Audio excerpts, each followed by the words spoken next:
32 towns and cities in America are named after a mass murderer. How can someone so widely celebrated be so guilty of such heinous crimes? In recent years, his legacy has become a flashpoint in the culture war, right? There's people who are on the woke and anti-woke sides that are saying that, oh, he wasn't that bad, and this is tradition, and this is our history. And other people saying, no, he was a murderer, he was this, he was that. We need to peel back the layers on this one because it's actually much more interesting than you think. The story of Columbus and how he's remembered in the United States is a story about belonging. It's a story about race and nationalism. It's also about surviving in the face of intense persecution. But the story of Columbus is also, beyond all of that, a story about taking pride in the wrong things and what happens when symbols outlive their usefulness.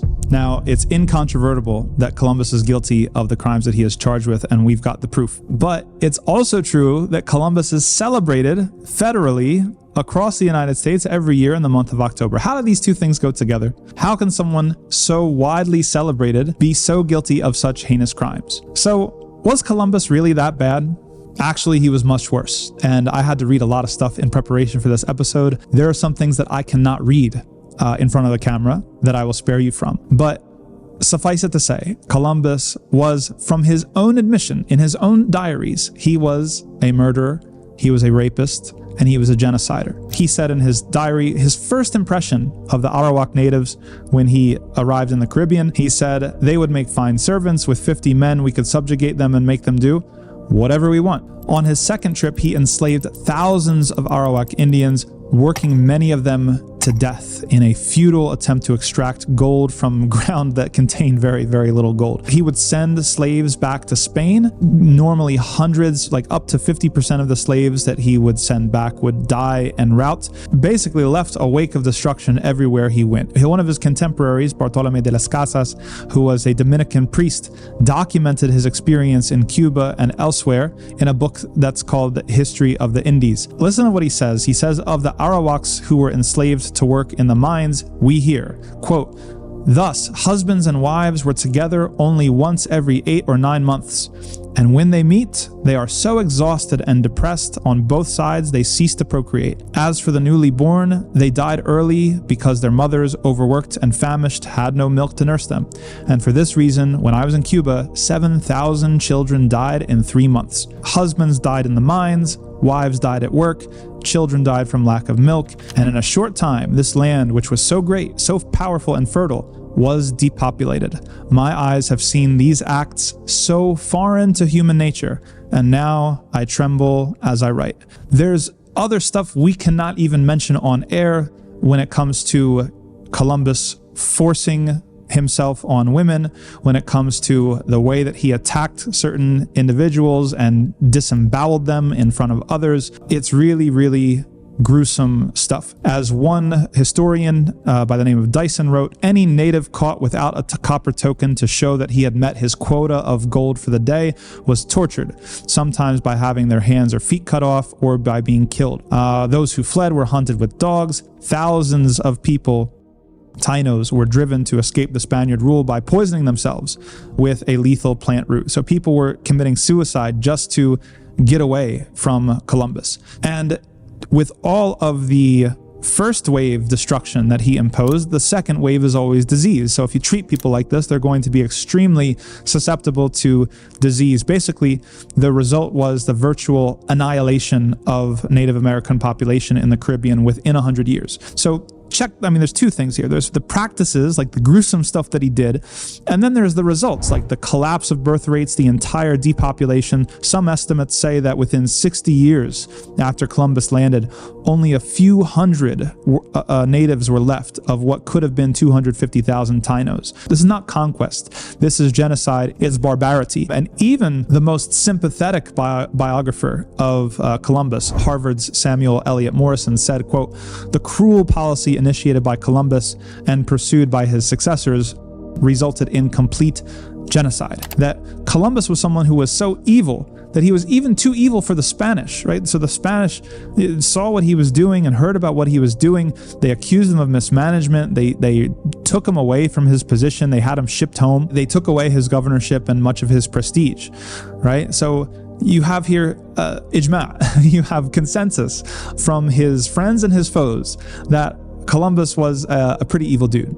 But there's a lot more to the story that people don't mention, and that's where it gets really, really interesting. Why did Columbus, Bartolomé de las Casas, he says at one point, he says, it was true, the Admiral Columbus was blind as those who came after him, and he was so anxious to please the king that he committed irreparable crimes against the Indians. That's kind of interesting. Why did Columbus want to please the king so bad? We can tell later that the king was not even pleased by his antics. What was going on here? There's something more interesting at play. One of the things was the permissibility structure within which Columbus acted. Columbus was not just like a rogue individual that did something wrong. He was acting upon guidance from the Catholic Church, that there were papal bulls as early as 1455, of course the more famous ones in the 1490s. You can look up Doctrine of Discovery, where the Catholic Church said that any Christian person exploring that he could, if he came across a pagan or a Saracen, meaning a Native American or a Muslim, was entitled to take by force their property from them, that they had no rights.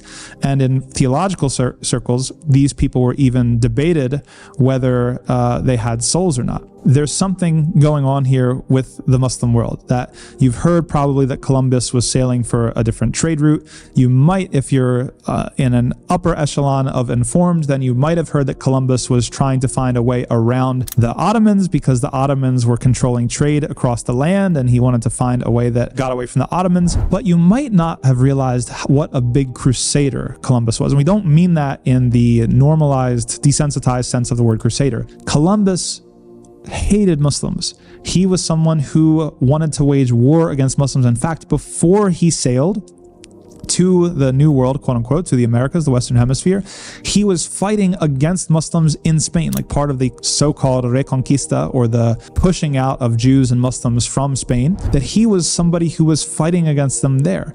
He was a zealot when it came to violence against Muslims.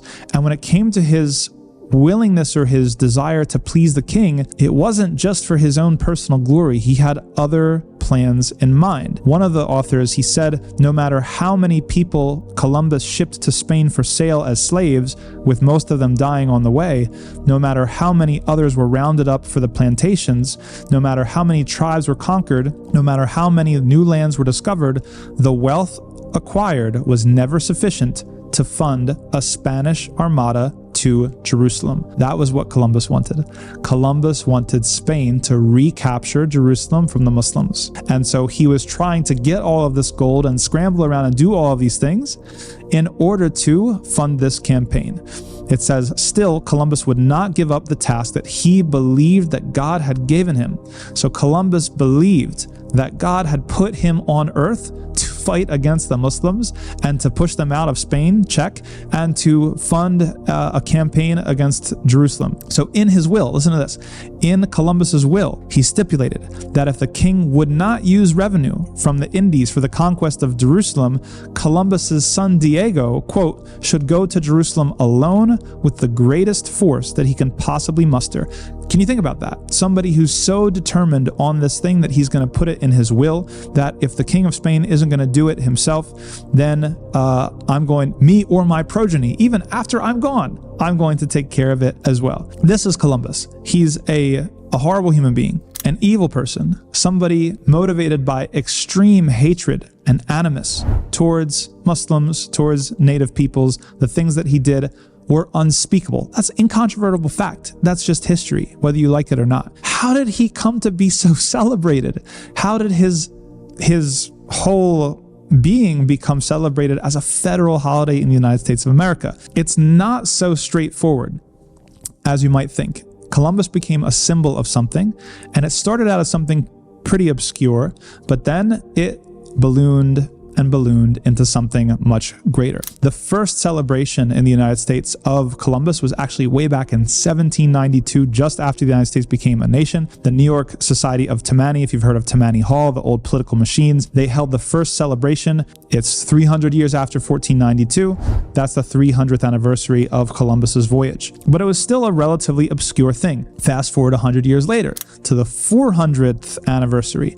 President Benjamin Harrison, a president you probably never heard of, he's not a very famous president, proclaimed a one-time national celebration of Columbus Day for the 400th anniversary. Why did he do it? Partly to ease tensions with Italy after the lynching of Italian immigrants in New Orleans. Wait a minute, what? Lynching Italians in New Orleans? Absolutely, let's get into it. So the context. In the late 19th century, it's the late 1900s, the United States is at peak immigration from Europe and from Asia. The numbers of immigrants is the largest it's ever going to be, and anti-immigrant sentiment is at an all-time high. At the same time, there's an economic depression, and you know what happens when there's an economic depression and there's a lot of immigrants. The immigrants are blamed for taking quote-unquote American jobs. Late 1800s, by the way, were full-on Darwinism, were full-on social Darwinism. There's racialist theories circulating in the press and in the academy, advancing pseudoscientific theories, saying that Mediterranean peoples are inherently inferior to Northern Europeans, right? The Anglo-Saxon race, all this sort of thing. And in popular culture, drawings and songs, they caricature new immigrants, making them seem childlike, criminal, and subhuman. There's one cartoon from a newspaper in 1891 that said, quote, "If immigration was properly restricted, you would never be troubled with anarchism, socialism, the mafia, and such kindred evils." That's basically targeting the Italians right there. It's saying that Italians are either anarchists, socialists, or the mafia. This is not just rhetoric, okay? So there were physical attacks against Italian Americans from the late 1880s. Anti-immigrant societies sprang up all across the country. The KKK was in its heyday. All right, they had a spike in membership around that time. Catholic churches and charities were vandalized and burned, and Italian Americans or Italian immigrants were attacked by mobs. In the 1890s alone, more than 20 Italians were lynched. And one of the bloodiest episodes, and this gets back to Columbus Day, took place in New Orleans in 1891. The chief of police, named David Hennessy, was found shot dead on the street one night. The mayor of New Orleans blamed Sicilian gangsters, rounded up 100 Sicilian Americans. Eventually, 19 of them were put on trial, and you can imagine the Italian Americans everywhere watching nervously. They were eventually found not guilty. There was no evidence. But before they were freed, this is how much anti-immigrant and anti-Italian sentiment there was. Before they could be freed, after having been announced not guilty, a mob formed. Some estimate says 10,000 people formed a mob to break into the jail. They drug 11 Sicilians from their cells and lynched them in front of everybody. This anti-immigrant sentiment continued throughout the early 1900s up until the 1920s. That's when severe restrictions were finally put on immigration by US Congress. So that period ended in the 1920s. But by that time, the immigrant generation, had started to become more acclimated. And this is really interesting to me because I'm an Italian American and my family came from Italy in 1905. So right in the middle of all this stuff, my family came, and some of the things that I learned about in the preparation for this video are things that I've heard anecdotally from relatives, especially the older generation. By the 1920s, that you have more assimilation happening, that the second generation of Italian Americans, they're now more Americanized. They've been through the public school system. They've been given their patriotism, their new language, their symbols, etc., U.S. culture. Sometimes they're even renamed. And that happened with my family. Like the spelling and the pronunciation changed completely when we came to the United States. And certainly when my great-grandfather, who was the first one to come, he spoke, obviously he spoke Italian, probably Venetian as well. And then my grandfather can understand it or could understand it, but he lost the ability to speak it later on. And my father never spoke it. And so this is kind of an interesting, I have a personal history that matches up with the history going on here. Interesting to see is that the persecution that Italian Americans faced, it wasn't just popular sentiment, but it was also public policy as well, especially when World War II started. So, there are stereotypes, there's wartime propaganda. Italian nationals are interned, okay? We know a little bit about Japanese internment. Less discussed is the internment of Italian nationals. Italian Americans were classified as enemy aliens, and some were interned into camps. That many Italian Americans faced curfews, restrictions on movement, and increased surveillance. This is really interesting. And when I went back into my family history, I noticed something as well, that even though my great-grandfather came in 1905, he didn't naturalize as a citizen until the 1930s. And it's possible that he just didn't get around to it, but it's also possible that he realized that there was a lot of anti-Italian sentiment going on and that he better become a full citizen. I also noticed that his children, like all of my grandfather and my great uncles, almost all of them enlisted in the armed forces of one type or another. And if I had to guess, I would say that was also an attempt to try to be more American and recognized as American, and to not be seen as a fifth column or something of that nature. So where does Columbus Day come in? You can imagine where this is going with all of this hatred and persecution, and even persecution from the government, surveillance and control, that Italian Americans were looking for something to rally behind in order to prove that they belonged within American society and to be treated equally, or at least relatively so. And the Italian Americans rallied behind Columbus Day. Columbus Day became a way to celebrate Italian heritage and Italian American contributions to the United States, of course. And there were certain societies that were formed, such as the Knights of Columbus was formed in 1882. The Sons and Daughters of Italy were formed in 1905. And many of these societies lobbied for the recognition of Columbus Day, and they tried to paint this story of Columbus was really a story of determination against the odds. It's an underdog story. It's his ambition. It's him against the world. People didn't believe in him.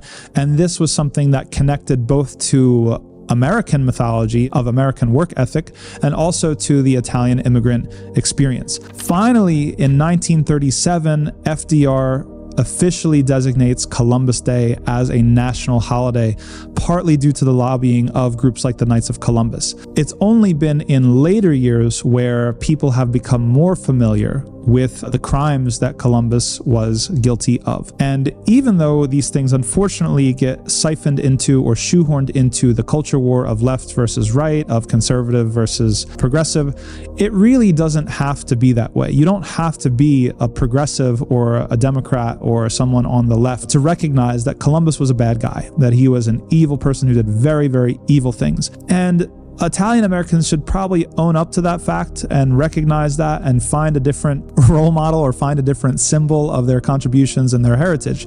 Certainly, Italian Americans are not discriminated or persecuted against in the same ways that they used to be. And so this is also a story of a symbol outliving its worth. Like, what do Italian Americans have to lose by giving up and confessing that this particular individual is not someone that anyone would strive to be like? But there's a really interesting angle here as a Muslim, and as an Italian American Muslim, I stand at the intersection of all of these identities and experiences and histories, that as Muslims, we are called to take pride in the right things and to beware of taking pride in the wrong things. And I'm going to tell you a story from the Quran. In Surah Al-Qasas, Allah subhanahu wa ta'ala, he tells the story of Musa alayhi salam, of Moses. And Moses is part of the children of Israel, and the children of Israel are oppressed and they're persecuted.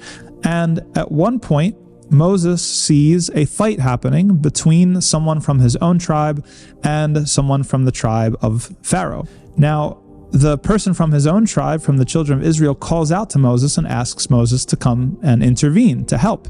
And Moses does, and he assumes from the situation that his own guy is the one who is in trouble. He's the victim here, and so he fights against the person from Pharaoh's tribe, and he accidentally kills him. This is a case of manslaughter. He comes to find out that the real troublemaker was his own, that the person who started it and who was the oppressor was actually the person from Bani Israel, even though Bani Israel was oppressed as a class, and even though they were in a very hard situation, being persecuted and whatnot. Moses had a moral dilemma that he had to face. Moses had to stand up for what was right, even if it was against one of his own. He didn't let the fact that it was one of his own stand in the way of the truth. And so we have to take this opportunity with Columbus to notice, I think, a very, very similar thing, that, you can take pride in a certain symbol, but if you take pride in the wrong things, right, whether it's your identity or a symbol that you've concocted, you have to be able to have maturity to abandon it when you're shown the truth. And one of the many, many virtues of Malcolm X, rahimahullah, was his ability to change himself when he was presented with the truth. Taking pride in your identity, it doesn't really do anything for you. There's people that have your identity that are horrible people. There's people who have your identity that are great people. Your real allegiance has to be to your values and to your truth. And I think if you were to boil down Islam, after Tawheed, of course, to one ethic or to one proposition, that might be it. That your allegiance should always be to the truth, should always be to what is right and to what is just, whether it's for you or against you as an individual, whether it's for you or against you as a collective. That, in the words of Yasin Bey, we're not concerned what type of brand you are. We're concerned what type of man you are, what your principles and standards are.